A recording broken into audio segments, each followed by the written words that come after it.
কি হয় দেখো, বনের মাঝে বসিয়া একবার কাঁদিতে লাগিল। ওরে এমন সময় নারদ মুনি সেথায় এসে উদয় হলো।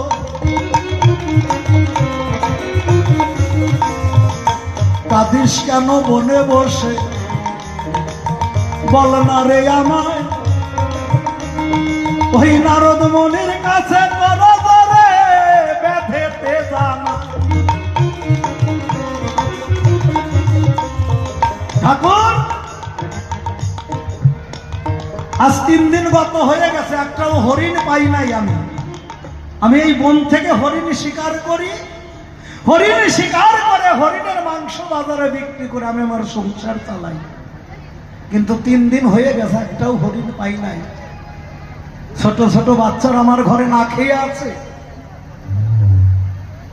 তাই বনের মাঝে এসে আমি কান্না করছি, আমি আর ঘরে যেতে পারবো না,